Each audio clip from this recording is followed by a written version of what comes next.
you guys for coming. Thanks for not being scared off by my like, I was telling Shannon and Anthony that I was like, even though like we do this all the time, like we give workshops all the time, like nonstop, and I still get thrown for a loop every once in a while when I'm talking in front of adults, because I am used to teaching little kids.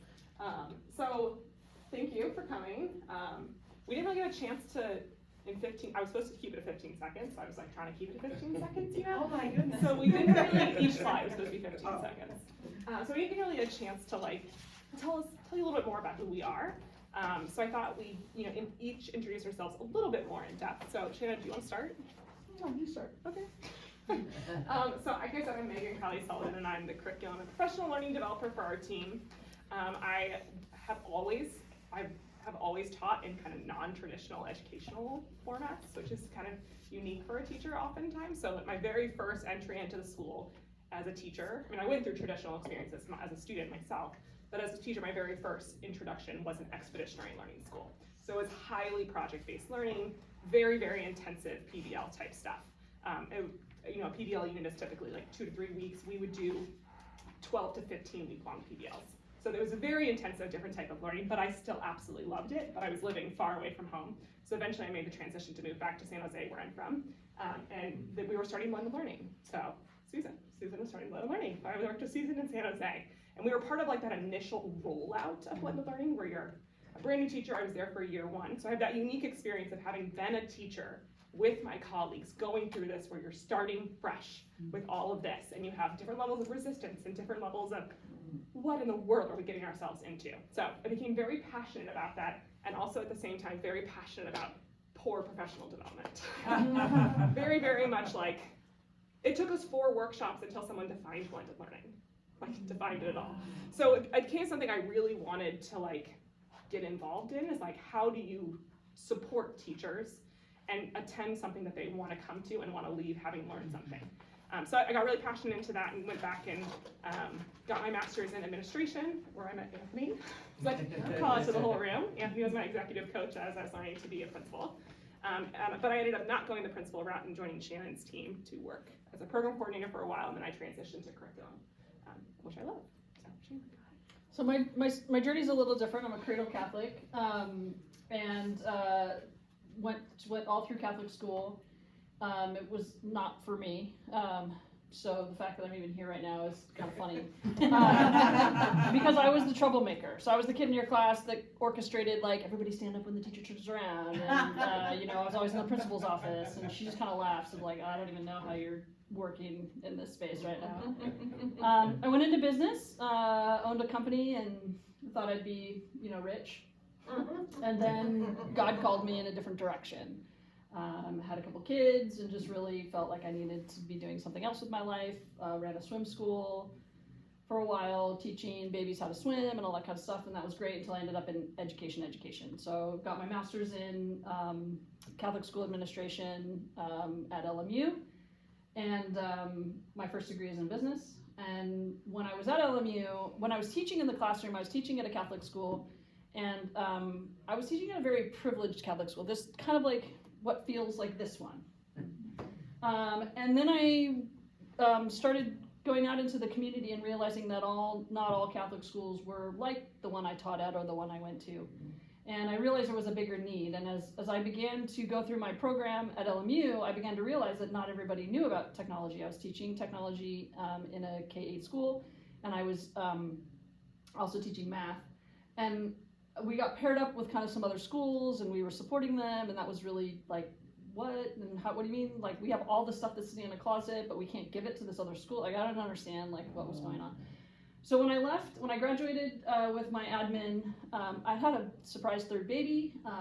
Thank you, Jesus. And so I took a little bit of time off and started consulting, and realized that I needed to go into education technology. That was kind of always where my passion was, and I wanted to do more consulting. And I ended up back at LMU. Long story, there was a couple other places along the way, other universities, but I ended up at LMU.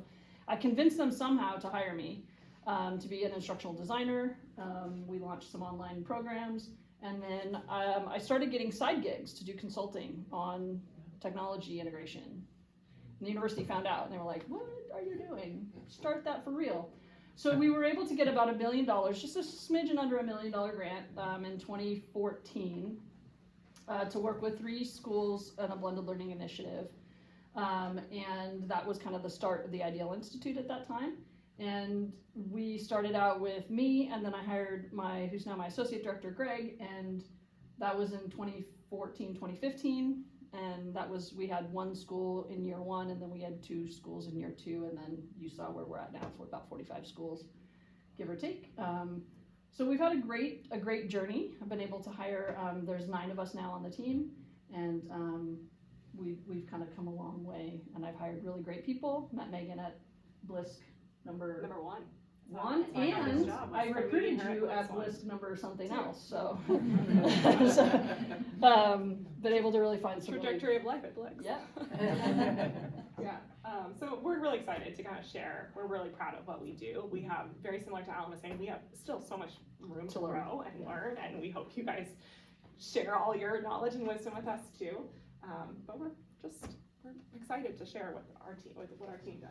Yeah. So kind of the focus for our breakout session right now is this idea of like, how can we kind of dig a little bit deeper, share a little bit more about the support. I mentioned a lot of different supports in my program, in our program that we really help to try to encourage beyond our professional workshops that we do. So we're going to dig into this a little deeper. But you kind of probably got from our little mini session that we very much design all we do to have these points of connection, experience, and reflection. They're very Catholic things, right? To experience that. So rather than us talk for 45 minutes straight, we're gonna do some stations. So we have 2 stations right now. Oh, before that though, one of the things that every single one of our workshops does is we have a virtual participation booklet that teachers can take with them that kind of helps them take all the material, because oftentimes when you're learning something new, you need time to process, time to reflect again. So we give them a lot of the material from our workshops that we give that they can take with them and look at later. So if you want to grab the QR code or type in the bit.ly, this will give you the virtual participation booklet for our session right now, as well as the mini Ignite session we just had, so you can refer back to it later if you want. And it has some resources in there. Maybe not as many as Alan. Yeah. I didn't think about all those, but it does have quite a few things, so if you want to grab that. And we're also happy, So just email it to us. Yeah, we'll email you if afterwards, or if you want to discuss something further, we're happy to have those conversations too, because we won't have a lot of time, we'd run out of time today. Yeah. Is everybody good? Awesome. So we're gonna just have a 2 stations today. So 1 station, we're just gonna have a chance to sit down and talk with some of you guys. We'll share a little bit about our approach specifically to both teachers and administration, kind of the lens through our program as to how we approach them differently. But we also have set up around this classroom space a museum walk. So if you like to go to museums, one of the things that you do is you get those little devices, right? That you can go listen to one of the what's this painting about, or what's this about? So what we've done is we've created this kind of museum walk where there's a QR code on each one. And if you use your cell phone to scan the QR code, you'll listen to one of our teammates talk a little bit more in depth about that particular support scaffold and kind of what that looks like for us. And that'll probably use up most of our time until we get to the wrap. Yeah, so we'll do 2 rotations of about, how much time do we have left, timing wise? You've got 20 minutes. No, more than that. More than 20 minutes? So Yeah. we'll do Okay, two 10-minute sessions? 4 or 5. Yeah. 2 35 10-minute sessions, Maybe. and then we'll. Or, yeah. Yeah, but 15 everything, minutes. if you don't get to all of the pictures around the room, it's all in your participation booklet. So there are 3 here, 1, 2, 3 over there, and there's 3 on the back wall, and there's 3 in that corner over there. Some of them are on the ground or on the counter. So there's 9 total. And if you can, before you leave, we would love if you could add to our anchor chart paper there. There's some pens there as well. Just kind of some of the things that you currently do that encourages connection, experience, and reflection in the programs or work that you do with blind learning, because we'd love to learn from you as well. So yeah, Yes. Do you want to divide people, Shannon? Yeah, so we got 3, 5, 9. So yeah, just maybe break up, and you'll be in, so we'll have 10. So Sure. we'll do 5 and 5. Yeah, absolutely. And so we're gonna start one group here, 5 Yep. groups here, and then the other 5 of you can kind of roam around. I mean, these are really chairs. So 3, maybe 4 or 5, and then 1, 2, 3, and then you make 5 with this back group. Is that cool? All right. So one group can stay here, And just pull up chairs and pull up chairs, and then the other group can start walking around, and I'll pull up my notes. set a timer for That's a good idea. 10 minutes.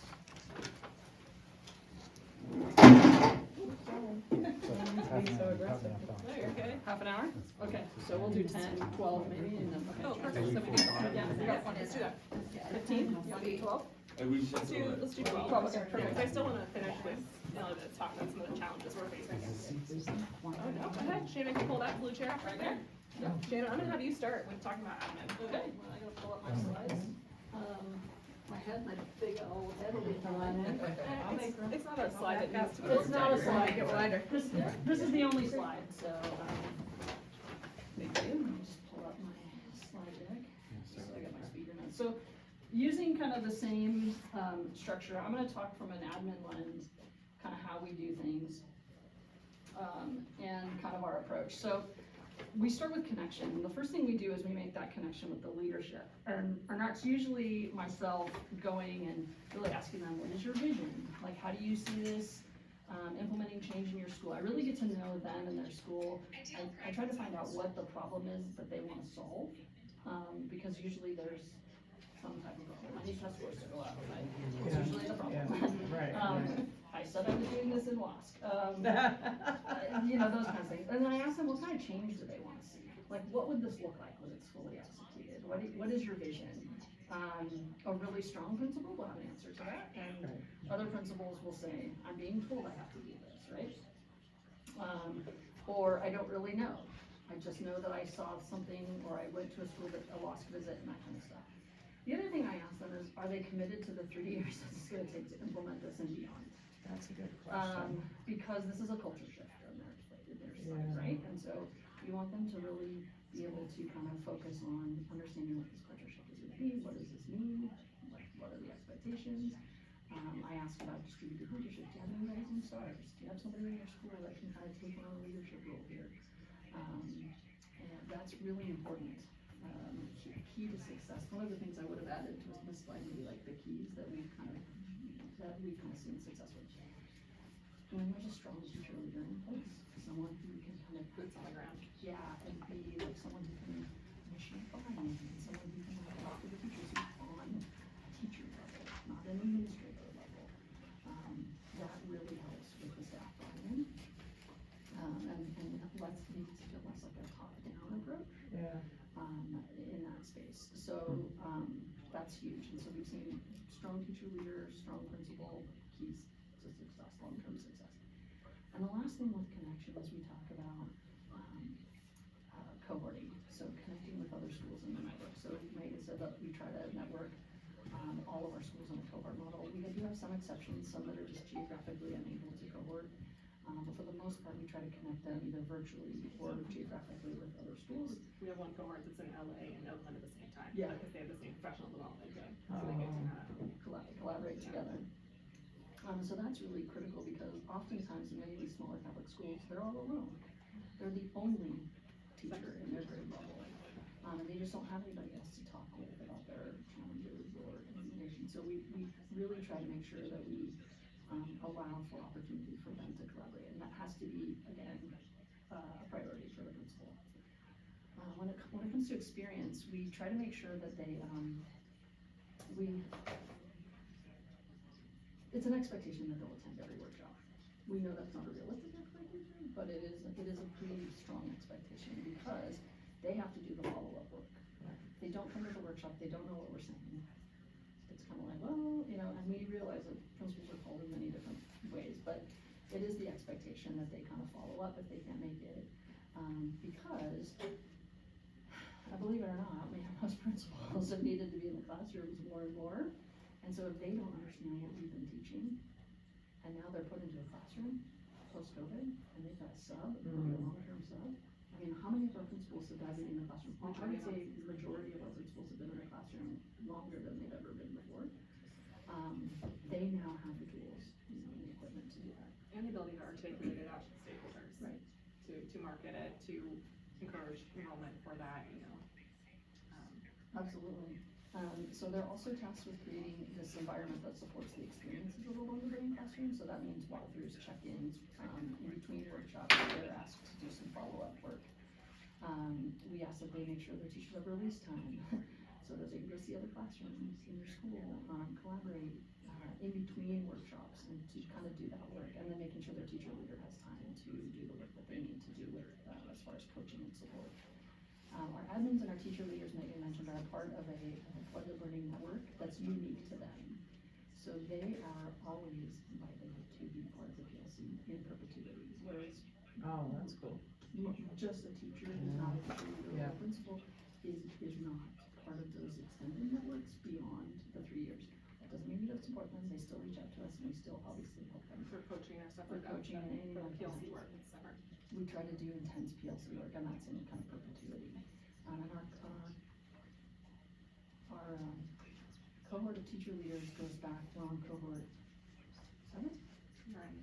7 or 8? We're at 8. We're at 8, so our teacher leader program started separately from our blended learning program, and we now kind of merged them to support each other. And again, those PLCs, attendance at the PLCs also is a strong indicator usually of strong and strong success long term. We also have a new addition that we're working on right now as a principal of Blended Learning Academy. And that's, we just got a grant, I was trying to remember, we just got a grant to be able to have our principals go through a really intense training program on that. We're hoping to launch that in the fall. And it'll focus on some broad skills around change management, specific actions in the blended learning, supporting the day-to-day work of the teachers. And then the hope is that this is a kind of a shift in leadership practice versus like you already are a leader, we don't wanna add anything else to your plate, we just wanna shift your practice, right, to like change some of the ways you do things.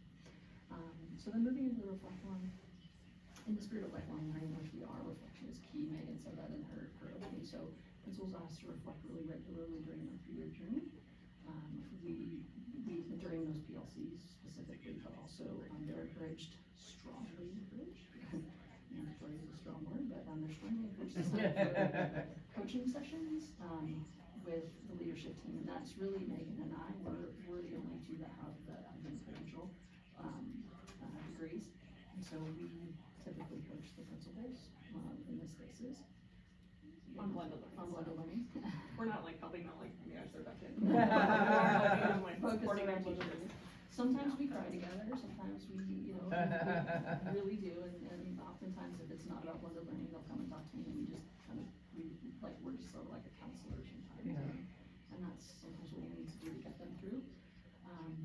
But again, we've seen success with the people that stay in touch with us in that way. They, again, tend to be the ones that are longer. We can't make our principals or our teachers contact us if they don't wanna contact us, they're too busy. Yeah. But we try very much, as much as we possibly can, to provide supports that they can grab onto or use or leverage how their school needs it to be leveraged. Yeah, and so then, at the end, the principals have access, to the review, reflect, the document that I think we shared with you, that's kind of our guiding doc for reflection, certification, and then practitioner and change. So that's, again, Meaghan will talk probably more about that. Yeah. So that's all I have, Meaghan. Yes, that's kind of our admin lens. For teachers, similar to what kind of Shannon talked about, I guess it's not really a full slide, but you know, here you go, teachers. For teachers, we very much also start with connection. The first time we're typically meeting with teachers is we do, for the first year of our program, we do what we used to call Tech Basics, but we now call Foundations of Blended Learning. It's a 2-day kind of full days of PD before they start. And really those 2 days are a chance to like get to know us. We have to establish right away, like, we've been there, we've done this, we're still doing this. Many of us teach in LMU's coursework. We believe in blended learning, so we're very transparent about what blended learning is, what the practices are. We help kind of establish that understanding of what you're getting yourself into and who we are and how we're going to support you through this. Because oftentimes the buy-in that we struggle to get is teachers feel overwhelmed. They feel nervous or scared or just like, I've got already too much on my shoulders. So we try to establish right up front that connection that we are here to support you. You can reach out to us if you want for anything type thing. So that's kind of our first touch point with them is those 2 days. So we go through what the why and how of blended learning. We even, in those 2 days, we also, we do focus primarily on stage rotation in the first year of our program, but we have them experience all 4 rotation models of blended learning in those 2 days.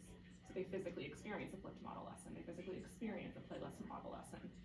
So they kind of get their head wrapped around how they feel as teachers, learning in that way, so that they can sometimes put that into practice if they're ready a little bit earlier too. We also try to encourage connection, as you know, with cohorts. We cohort the teachers. Shannon talked about that isolation that occurs oftentimes with teachers, so we try to connect them to others. You know, another third grade teacher, another fourth grade teacher. So we provide in every single workshop. They're not icebreakers, because I know teachers hate icebreakers, but we start what we call a workshop warm-up, and it's very much a tech-based learning activity that encourages connection and interaction. So they're fun, they're silly, they're games, but they're teaching a tech skill. So we start every workshop that way, and we follow a similar format, so the teachers know they're coming in, they can set their own problems and issues that they have aside, and just connect with their colleagues and with each other. So we start every workshop with that to encourage connection. We also provide as much additional points of support as we can. So as you probably saw in our numbers, 92% of our teachers say that our workshops are on their level, awesome. which is crazy. Well, the way I analyze that is 4% then are saying it's too hard and 4% are saying it's too easy, which is why we provide that instructional coaching, both on demand. You can contact your program coordinator and be like, hey, I'm struggling with this right now. Or we can do formalized coaching cycles that we kind of set up a chance to like connect with you, like, okay, you have that one kid in your class that's making bundling really hard for you, and that means you don't want to try it. So we kind of connect in that way as well, providing that individualized support or a personalized experience that Blended Learning supports. And the office hours too is new for us this year. Definitely added office hours this year, which is kind of a more open space to come and ask questions. Yeah. So I have two clarifying questions. One, talking about professional development, is the professional development, not just about integrating, blended learning within the schools? Is there also a technical component in addition to the warm-ups? Because I'm thinking like one of the biggest barriers in the blended learning in schools sometimes is often the not being familiar with what technology currently exists. So it's kind of both. We sneak it. Okay. Yeah, so a combination. So we leverage the teacher leaders, that distributive leadership model. We leverage the teacher leaders to be on site because we cannot know every single, like, they use iReady, they use Freckle, they use a lot of different adaptive softwares, or they use different programs that enhance the learning that are not adaptive softwares. We can't physically as a team know all 100 something, in depth. So we do leverage the teacher leaders to provide some of that technical support, but we do sneak it in as well. I was laughing when my head was laughing when Father Nate was talking about like those fundamentals. We very much try in our workshops to teach the fundamentals of teaching disguised through technology. Right. Because everyone needs to learn how to do certain things or be reminded of something from credentialing from years ago. But we sneak it in a more engaging tech-based way. So kind of combination, we sneak all that stuff in there, both the basics of pedagogy and the basics of technology through the lenses of our work. Because I was thinking like, this idea is great, but I don't even know if I can, like, create on the back end this system. Be able to create QR codes and all of that. I don't know about everyone else, but like, I was thinking. But so, about if this was an entry-level workshop warm-up, what we would do is we would have them experience it, and then we would show us like, We'd show how you we the do it demo. really quickly. And we give you all the tools. Yeah. And the other thing too is that, one of the things that we learned throughout the journey, and we're constantly in evaluative of evaluating our program, which has become part of the conversations today, is that, one of the things that we found we needed to do is be more explicit in our work. So as we're doing something, We're super meta. We'll be like, guess how I'm grouping you guys today? Obviously in a non-kid-like way, they're adults we're talking to, but we'll very intentionally be like, hey, you filled out this feedback here, this is the data we're seeing from this end, we've had hidden teachers, we're now gonna group this people, this people, this people. We like, we're say it. explicit, so that you can see, like, this is how you would be doing it in your classroom, our classroom. Oh, Yeah, Right? we're very much about, so that's kind of the next part of this that I was talking about. So you're this sphere, modeling. like, we very much model. So at every end of every workshop, we give a feedback form. We use that feedback to personalize the workshop for the school for the Got it. next time. And I'll blatantly state it when I'm presenting, like, I noticed you guys have been, lately you've been kind of over working with your grade level people. So we're going to today to heterogeneously group you today so that you're an 8th grade teacher working with a 3rd grade teacher. Remember that you asked us to do this. But then they ding you, they're like, why did I have to work with that 3rd grade teacher? But we're super, super We didn't have blunt anything about in it. common. The decisions we make, the reasons we're doing things, or we'll even say like, that activity we just did, why did we do it? What was the reason? Are you still timing this? Yeah, I you have, But yeah, so we very much, Ashley, and we adjust my name, keyboard. we very much name like, today this workshop we're doing is a whole group lab style rotation. And I'll say, notice that we're in a collaborative activity and now we're transitioning to an individual activity. It's very important to have multiple modalities when you're teaching, and that's what we're doing right now. So we're a little bit meta as we present too, which is interesting. So that's kind of the experience stuff. The reflection, the last things, is that teachers feel overwhelmed a lot. specifically Catholic school teachers who wanna do it right tomorrow. So when you introduce bundled learning, they're like, well, tell me how to do it tomorrow, right? So we very are intentional about slowly rolling stuff out. We know you wanna do this tomorrow. All we're asking for you to is make one miniature shift tomorrow, and then reflect on it, and then another shift. And we explain that up front, and we're very intentional about it as we go, so as to try to kind of offset that overwhelm. That's a huge resistance for the teachers we work with. And then we build all that stuff into. So we do a lot of walkthroughs with our principals, where the principals walk with us, and they're talking about what they see, what we're talking about, what we see, and we leave a celebration on every desk we go to. So thank you for having us. Here's what I saw, celebrating you. And we have a chance to kind of encourage that reflection as well. So those are some of the things that we do. We want kind of how I said in my presentation earlier, we want the teachers, the teacher leaders, and the principals to feel like they can come to us if they're struggling. We can't make them, we can't. So our schools that do really well are the ones that take advantage of our supports. And the ones that still struggle are the ones that have sometimes too many initiatives on their plate and don't. But we have all the supports there.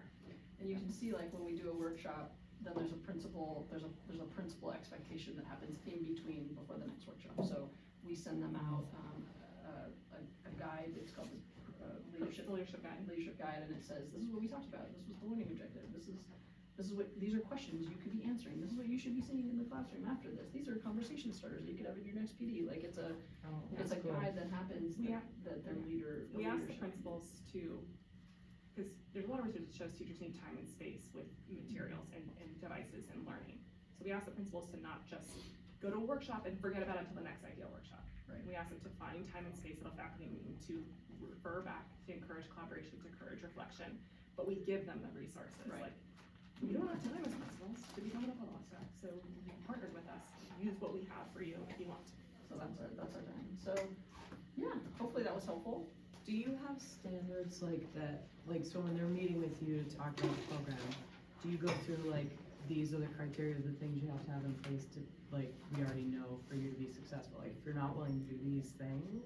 Pretty much, yeah. I mean, we do. I don't know if we have it formalized It's not anywhere. formalized, but I've been working off the blended learning readiness rubric, right? So they have to have strong internet, they have to have, I can send it to you. Yeah, I'd love to see it. It's public, it was done by a big grant. And I use kind of that as my guide. That's how I started this, was like, how do I even know where to start? And I was like, do they have internet? Do they have this? Do they have kind of this kind of mentality? You're never, I mean, until Do you you have go. support, do you have all Yeah. these things, yeah. And there's stuff that's outdated on that too, but, Well, thank you guys. yeah, thank you. So we'll switch now. And then, Just make sure you get to put something on our little board over. Yeah, there's our little markers on markers, if you haven't had a chance to do it yet. I realize I'm sitting in the way, I'm not gonna use it. It's all right. Yeah, Totally. totally. I'm gonna take a tour around, but you can. Sure, yeah, for sit sure. down. There'll be another call. But we'll see. Yeah, we have dinner. We have dinner with you guys. Come on. I'll push you back to your slide. Thank you.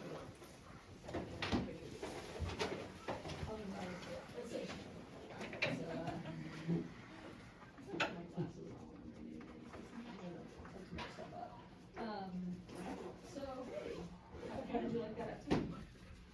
It was great, yes, that was fun. Yeah, it's good. That's fun. Got to vote through, yeah. It is so easy to use. It's literally a website. It's got like this little red button. You push the button, push the button again, and it says, "You'll save this." You can listen to it, and it's like, "Here's your link. Here's your QR code." That's all it is. It's so simple. And it's only 6 months anyway. Yeah, so it'll last for 6 months with QR code. So like, if a teacher wanted to use it year after year, it's not great, but like 6 months is still really good. It's really fun for student projects too. It's really awesome. Yeah. So we're gonna talk about, Megan and I are gonna talk about kind of the two lenses that we approach kind of in implementing blended learning, and I'll start with from the admin lens, cause that's really the wheelhouse that I have. So just kind of going back to these 3 buckets, when we start with Connect, the first thing I usually do is somebody's inquired and I meet with the principal and I kind of do an initial assessment and I just really try to make a connection with that principal. You know, what is your vision? Tell me about your school. How are your teachers? Do you have this kind of buy-in? I typically ask them what problem they want to solve, and then I change them to see what would this look like when you think about, you know, this 5 years from now.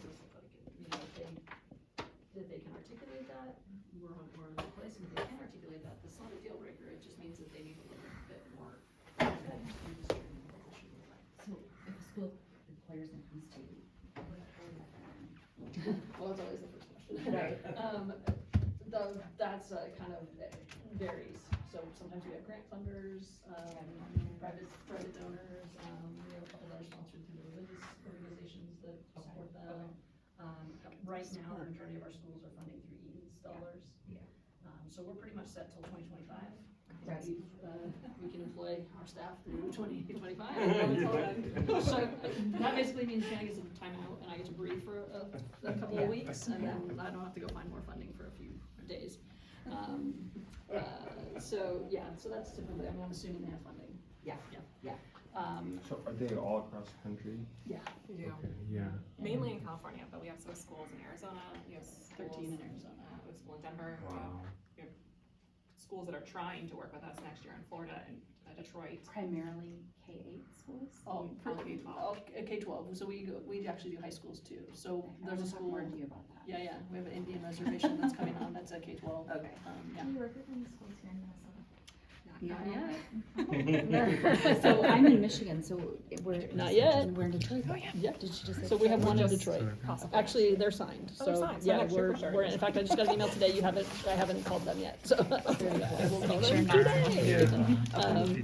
Yeah, so typically I'll meet with that, like, so let's talk about that principal in Detroit, right? So I met her once, I kind of pitched the thing, and then I never heard back, and then I heard they signed a contract with their EAMS funds, and I'm like, All right, yeah, there you go. so, okay, so we're all in, we're gonna, and so I really haven't had a chance to be like, what does your 3 years look like? What do you know from before? Like, you know, who's your teacher leader? Because the teacher leader program is built in. We actually fund a teacher leader through the funding is already built in, and they go through a 1-year certification and I love that. distributed leadership model. So that's all built in there. And that teacher leader, again, I would say that having a teacher leader to distribute the leadership, to have someone who can kind of coach and understand what's happening in the classroom and be that person.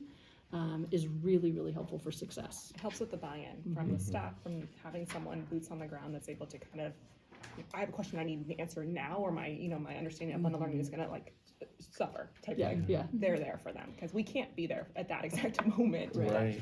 The way our model works is that the teacher leader is the extension of us, as we work ourselves out of a job, which we haven't successfully done that. Most of our schools stay on. They want to stay on, they want to stay. And other development stuff, which we do. Right.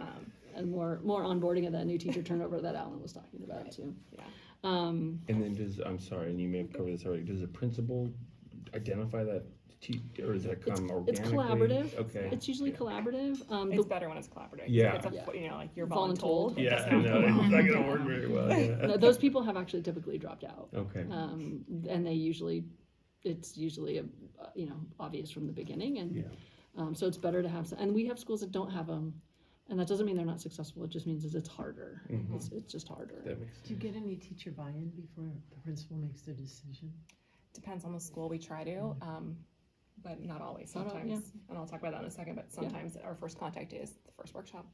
And then And there's always teachers, right, that are gonna be a bit more resistant than others, Always. and so you're working with them to, Yeah. along the way. it's Yeah. and that's what this Connect is that building relationships. It's me building that relationship with the administration, it's the program coordinator, and our program coordinators have probably 7 or 8. 7 or 8 to schools 10. each, depending. Depends. So we start the 30 workshops. Our very first 2 days are 2 days of like all day long workshops, Okay. where we're kind of doing 4 workshops at one time. And really the goal of those workshops is for them to understand what blended learning is, why they would do it, what's the rationale for this, how does it impact them, give them a chance to experience all 4 models. So we push station rotation in the first year, but it doesn't work for everyone, and I don't want them to just be doing blended learning for math for stations that one day. It Right. should be an all day, every day blended learning. Yeah. But so we spend those 2 days getting to know them, getting to have them trust us, to trust this idea, because we want to, a lot of resistance comes from either they don't have the buy-in yet, so we try to develop that in the first 2 days with them, as well as they're going to feel overwhelmed. And we don't want them to feel overwhelmed. So we want them to know, like, hey, you have us during all of this. So we want them to feel that connection and that relationship with us, that they're willing to be like, yeah, Meaghan, I'm struggling with this one kid in my 4th grade class. And I can be like, okay, let's jump on Zoom. Yeah. Let's do a quick on-demand coaching session, that type of thing. So we tell them it's an on-ramp, it's not a cliff, right? So like, this is, I always tell them we're in a relationship, it's a 3 years, we're just dating right now. Yeah. Just getting to know each other. Let's just, and then in 3 years, we'll be in this committed relationship, and you'll know, you'll know it, you'll feel it. And as far as principals are concerned, we try to make sure that the principals understand they need to be at the workshops. This is not just something you assign, you need to be in, you need to know what we're talking about, because there's an expectation of you to participate in between times. Helps them with teacher buy-in too, if the teachers know that they're there. 100%. Yeah, right, Yeah. and that they can have conversations. We often will put them into breakout rooms, or we'll put them in a station, or we'll assign them a task, same with the teacher leader. But there is an expectation that they're there. We also ask them to walk with us. They do walk-ins, they provide interim support from between the workshops. And we give them all of those resources, like, we're not just throwing them to the wolves, like, we're there and we're guiding them through it. We also they have access to Meaghan and I, bless you. They have access to Meaghan and I for coaching. They don't take advantage of it, but they have access to us all the time, often. They're part of PLCs, we cohort them, our teacher leaders and our principals in perpetuity are invited to PLCs forever and ever. So they kind of think that, like, oh, we have a principal in Connecticut who was a principal here in LA, not here in LA, but in LA, who graduated and then is now at a blended learning school in actually one of Al's schools. Allison Hurt, I don't know. Oh, yeah. So Yep. Allie, she was with us, and then, she'll actually say, can we work together? And she comes to our PLCs still, because that's still a network that she can belong to, where she can tap in and share her resources and learn from our new stuff, because she went through a program that has been evolving over time. That was the question I had when talking about the cohort. So like, we invite them, and I wonder just how many people actually. Well, we invite over 75 principals, and I would say we get 20 to 30 each time. Great.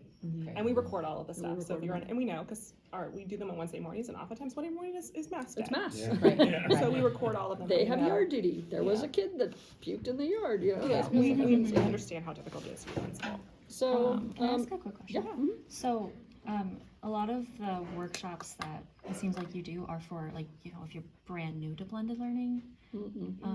It is that and it not? isn't. Okay. So, I mean, They're they're very very differentiated, which is, Okay. it sounds crazy to imagine. I'll have to attend one if you to really see it in action. But we do. I know going in that I'm gonna have a preschool teacher there. I'm gonna have an 8th grade teacher there at the same time. I'm gonna have a teacher that's been doing blended learning for 3 or 4 years and a teacher that's never done anything. So we establish kind of collective understanding at the beginning, and then we differentiate. So they're either grouped, or there's independent activities or choice involved. There's a lot of different ways. We really very much do have, especially if you are, so if we look at that number, like we said, 92% of the people feel like our workshops are on their level, which is incredible for it. Yeah. I think 4% of those people are rock stars.